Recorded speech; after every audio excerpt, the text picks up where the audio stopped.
Hello mga kasari. Good afternoon, good evening, good morning kung anong oras niya man ito pinapanood. Kararating ko lang nagbitbit ng mga dilata, naglakad lang, exercise.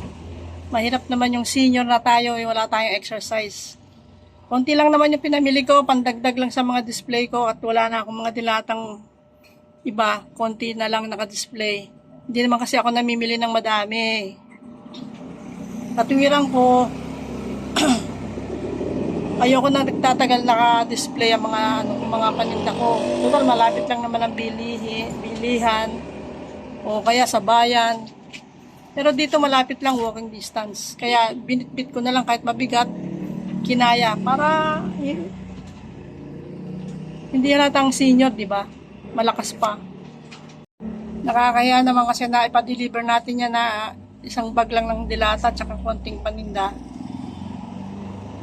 Kaya naman natin bitbitin kahit mabigat. Kasi ang pag nagdi-deliver sila kailangan may mga debote. Pero pwede naman nilang ding idaan yan sa akin. Kaya lang kakaya naman. Mag-store pa tayo, kaya naman natin bitbitin. Ang ano kasi sa kanila pag marami kang bibiling mga Red Horse, mga alak, soft drinks, yan. Hindi nakakahiyang ipa-deliver. Pero pag ganyan lang, nakakaya naman. So, kamusta na mga kasari? Ang topic natin ngayon is tungkol dun sa kung ano bang naipundala natin sa ating sari-sari store. Diba magandang topic yon? Kasi medyo may nabasa ako sa mga comments nakakatawa. Yung iba totoo. Kahit nakakatawa, totoo naman sinasabi nila. Kung ano ba talaga yung naipundar natin. Sa amin kasi, mga kasari, sa aming tindahan, living store, noong unang mga years na nag-uumpisa kami, medyo may naipundar naman, medyo naipon naman pera. Kaso nga lang, yung pera na naipon ko, nagamit din namin sa pagpapatayo ng paupahan sa taas. Hindi naman totally na lahat ng gastos galing sa sari-sari store, hindi. Siguro mga 1/4 lang ng halaga ng... Kasi yung ibang materyales, dito ko kinukuha ang pambayad sa hardware. Kasi yung hardware na dito sa tapat namin, pwede muna kaming kumuha at bayaran na lang sa kung kailan may pera. Yun, hinulog-hulugan ko yung mga ibang materyales na umabot din ng mga 70,000. Hinulog-hulugan ko yun, pera galing sa sari-sari store. Yung ibang materials din na pinambili sa mga halimbawa may konting sira dyan sa labas, yung mga tubo, sa sari-sari store ko kinukuha yon. O kaya itong mga pampagawa ng mga ano na yan, yung mga trapal na yan, sa sari-sari store yan. Tsaka ito, yung lagayan ito ng mga chips sa sari-sari store din namin na kinuha yan.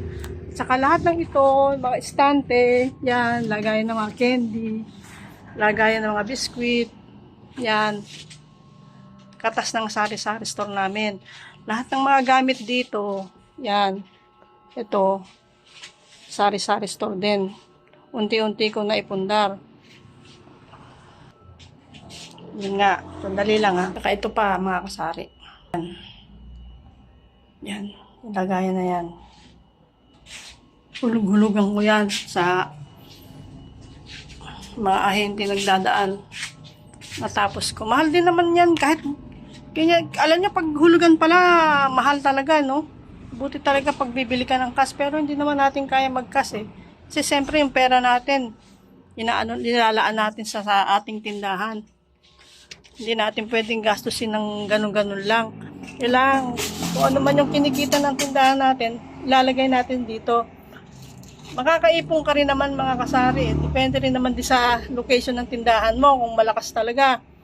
Kung malakas siya at hindi mo naman nagagalaw ang mga benta at meron ka namang katuwang na may trabaho at yung mga lahat ng pangangailangan nyo, hindi nagagalaw ang benta ng sari-sari store o kaya yung tubo ninyo, naiipon nyo, Eh, napakaganda nun. Talagang makakaipon ka talaga doon.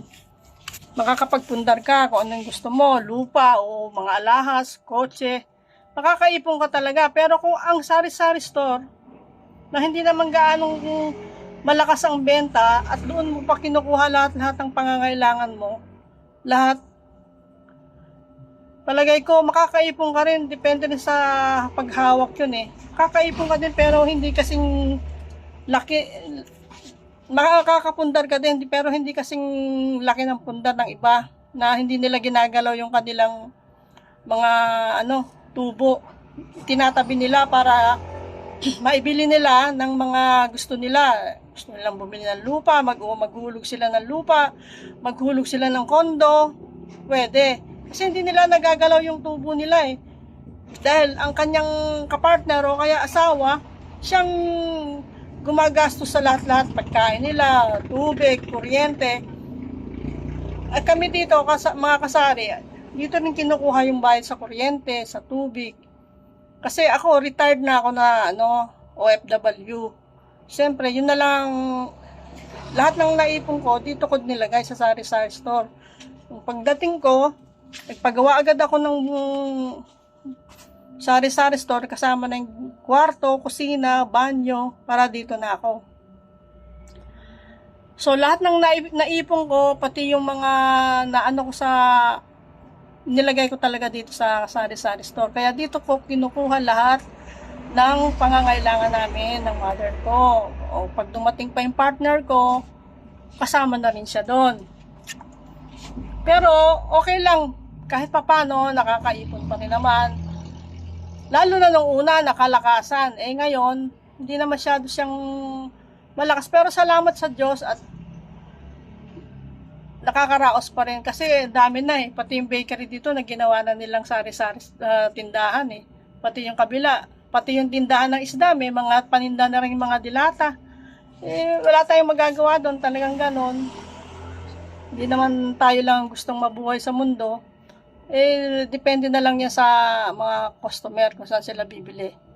Kaya ako, ginagawan ko talaga ng paraan na magdagdag ng paninda, lalo na yung ako, ang panlabang ko sa kanila yung mga gamot, tsaka yung mga items na wala sila, meron talaga ako.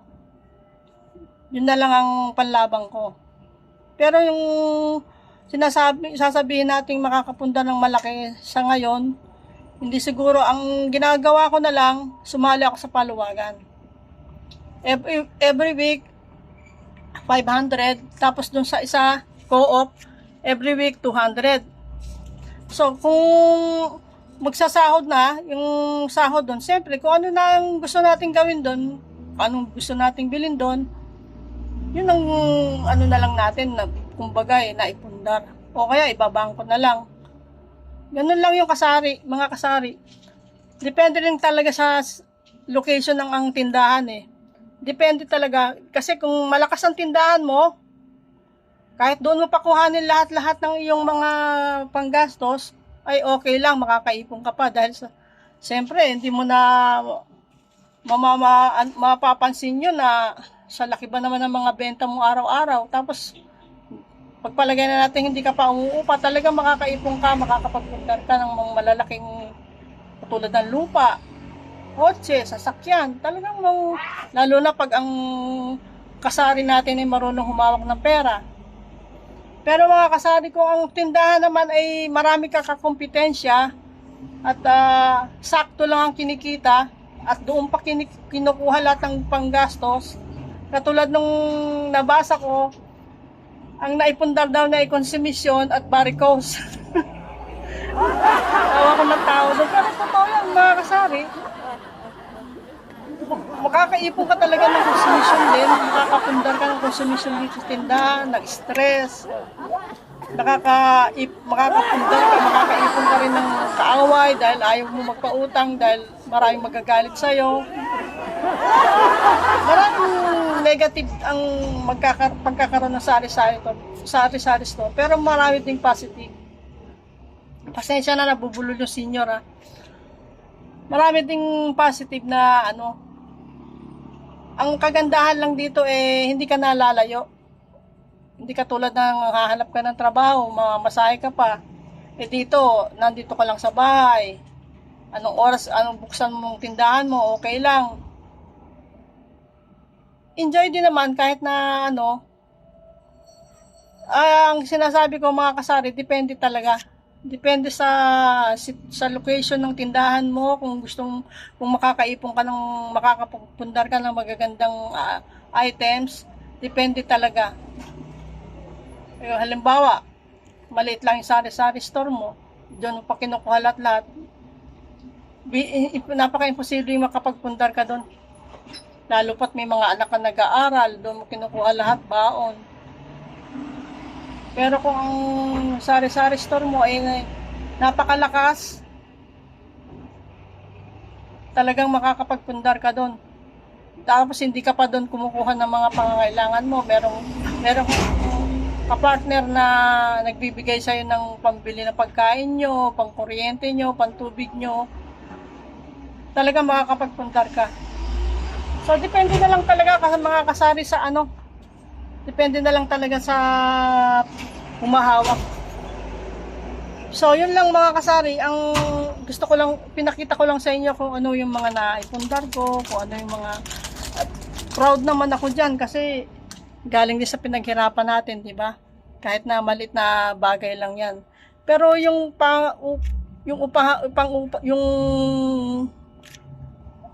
paupahan namin napakalaking bagay niya na naitulong yung sari-sari store.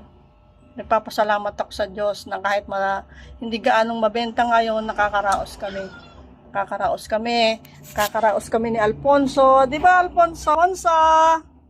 Ponching, di ba nakakaraos tayo? Pagkain nila KitKat. Salamat sa Diyos. KitKat. Ponso? Oh, kamusta na baby? Oh, yan. Isa pang naipundar ko yung cat food nila. Ay nako, napaka-arte nila sa pagkain. O paano mga kasari? Yun lang. Konting ano lang to. Napahaba na nga eh. Konting usapin lang to. Tungkol sa mga naipupundar ng mga nagsasari-sari store. Ang tanging masasabi ko masaya naman may sari-sari store. Kahit na minsan na-stress ka sa mga customer, pero masaya pa rin. Di ba, mga kasari? Baka darating ang araw makapagpundar din tayo ng mas malaki pa sa naipundar. Okay mga kasari, bye-bye. Sa susunod uli. Pasensya na at matagal ako mag-video ngayon kasi busy. Ha?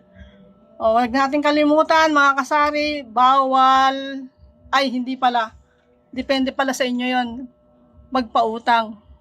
Kayo, kung masaya kayo nagpapautang, sige lang. Pero para sa akin, huwag tayong magpapautang ng sobra-sobra kasi wala na tayong ipupuhunan pagka ganon. Okay? O sige na mga kasari, sa susunod na video ulit. Bye-bye! Ano man ang hamon ng buhay, lagi mong ipakita na kaya mo at kaya nating lahat. Mga kasari-sari store, siya ang laging kasama nyo. Revenue Store, ex-OFW, kaya mag-subscribe ka na.